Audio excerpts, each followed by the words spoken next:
My girlfriend's sugar daddy almost killed me.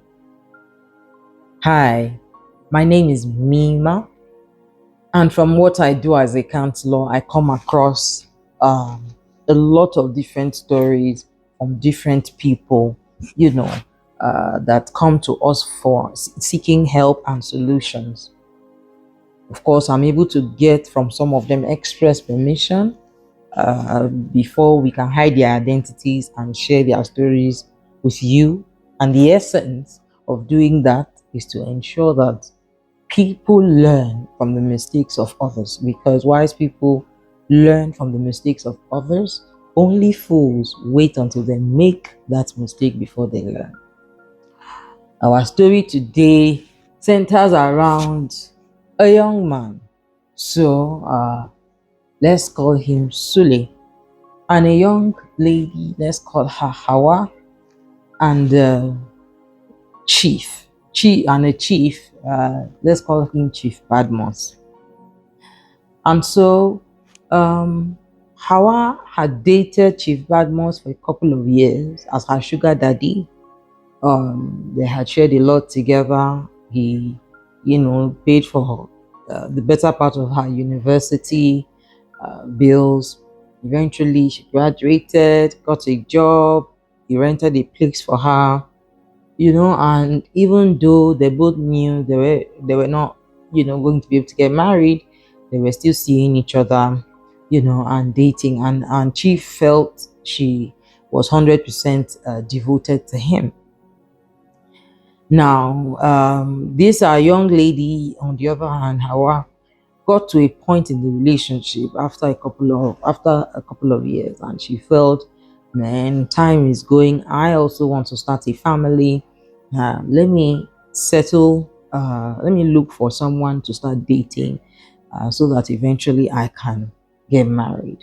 And so, she started going on dates and meeting people and everything. And eventually, she started dating this young man.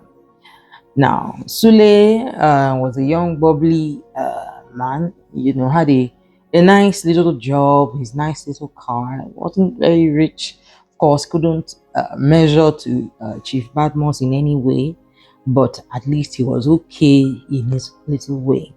Fell in love with Hawa and he started a relationship, but he didn't know that Hawa was seeing another person.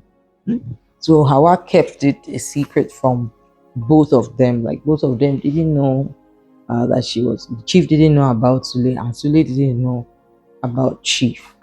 This went on for some time. And eventually, I think Chief started suspecting her. Eventually, Chief found out that she was seeing someone.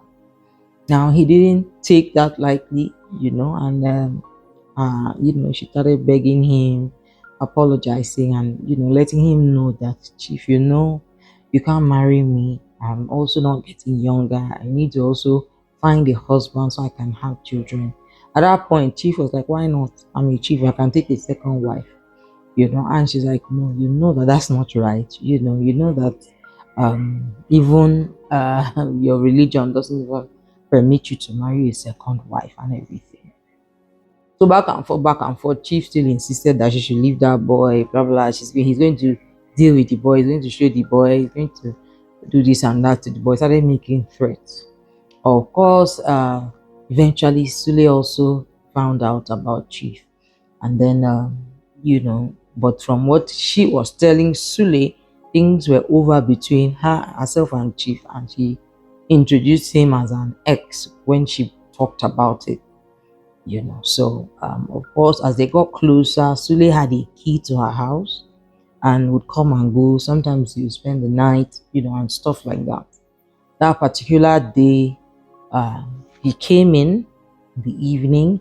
He spent a couple of hours with her, but had to go back home because he had an early morning meeting and everything. So he couldn't spend the night. So around, let's say 10:30, he left Hawa's house. Now, this house was a 3-bedroom in a compound of its own with her security man at the gate and the lady that comes to clean every day and goes. Like she comes, she doesn't live there. She comes and goes. Now, Sule left that evening. By the next day, the cleaner came and went inside. Lo and behold, Hawa was found dead in her house. Um, there were signs of a struggle. Someone must have come there and killed her. And so, when they started asking questions, the security man told them that it was Sule that came to the house last night. He was the only person that entered the house, and that after he entered the house, he came out alone. He had not seen his madam, since that yesterday evening that Sule came. And so Sule was quickly arrested. Chief took up the matter, started pursuing Sule with all of his connections. They locked Sule up. The lawyers came into the matter. It was a tug of war. Her family fought him. A lot of things came crashing on his head, but Sule kept repeating that, Kai, I didn't harm her. There's no way I could have killed her. There's no way I could have. She was the love of my life. I was planning to marry her. I was going to propose soon. Why would I kill her? I loved her so much. But nobody could believe him. Did you come to her house yesterday evening or not? Yes, he did. And did anybody else come into the house after? Security man says, no, it was only Sule. Unfortunately, Sule was locked up even after the autopsy was done. She was buried. One very painful thing for Sule was that he never even got the chance to bury her. He never got the chance to say goodbye to her. He never got the chance to even see her one last time before she was put in the ground. I'm getting emotional because this really was sad. I mean, to see a grown man break down completely in tears as his heart breaks, it was just too much. Now, a lot of other things now started happening. Now, Sule's friends also came into the matter. They know him. He's not a violent person. Like, people started also trying to get to the bottom of this, like what's happening and all that. Eventually, Sule, one of Sule's wealthy friends and also colleagues, apparently in Nigeria they have forensics. They have certain level of police intelligence that they could use to treat such matters. It's just that it's not available to just anybody. But those that matter know where to pull strings to make it happen. And so investigations were launched, and the security man, was never really a suspect. It's just that he started spending money anyhow, because they kept an eye on the house while they were investigating and everything. And somehow they started suspecting the security man. Maybe somebody paid him to keep quiet while he entered the house to kill her or something. So somehow they apprehended the security man and took him somewhere, did it under the bench by torturing him very well. And then he eventually opened up and he said that, well, it was supposed to just be a simple robbery. He had planned with his friend to steal her gold, collect her phone and her money, that he saw that Chief gave her some dollars recently, and so he told his friend, because he was there outside when Chief was entering his car, and handed her the money. Like, okay, go and do some shopping. And so he talked to his own friend and they planned to come and rob her of that money, steal her jewelry and everything, and go. So they waited until Sule left, and then they put on masks, and then they came inside the house from the back door, from the kitchen door, and they started robbing, and while she was on the floor, begging them not to told her they should take anything they want.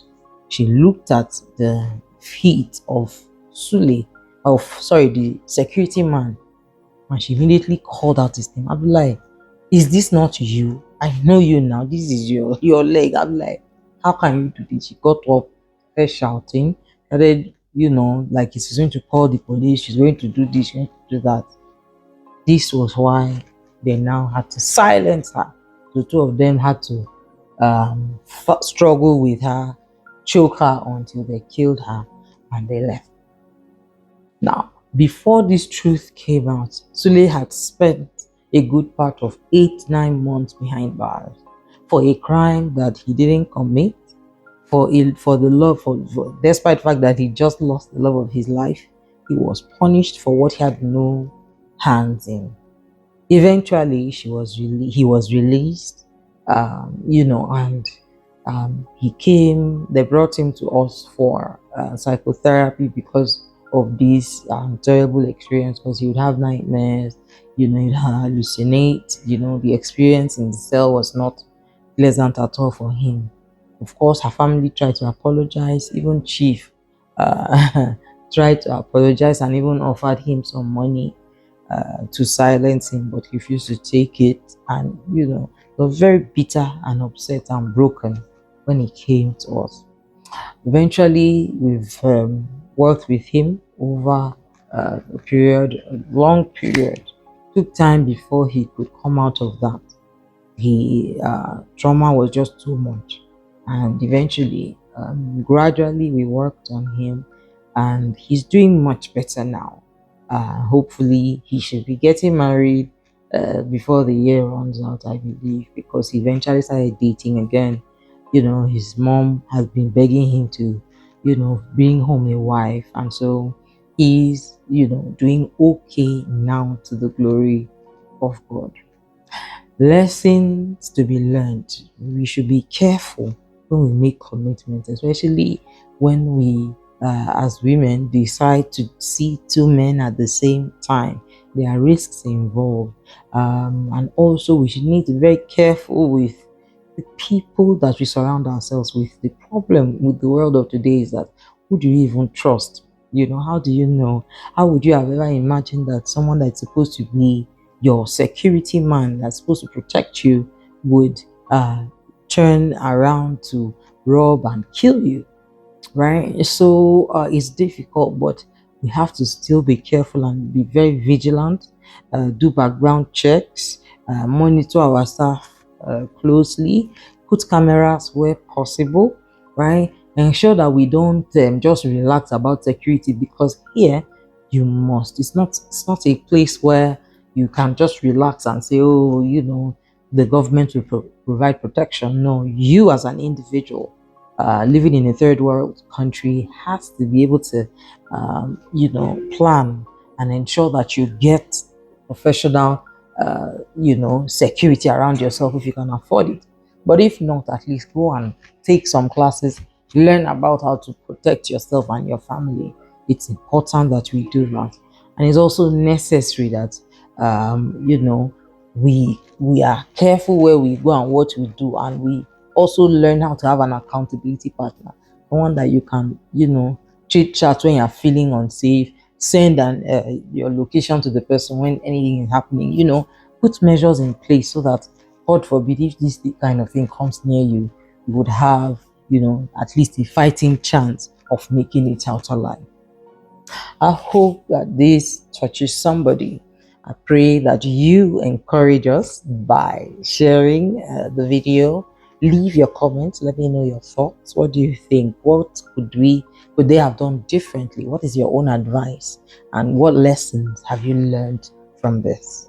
I hope to see you soon. Ciao.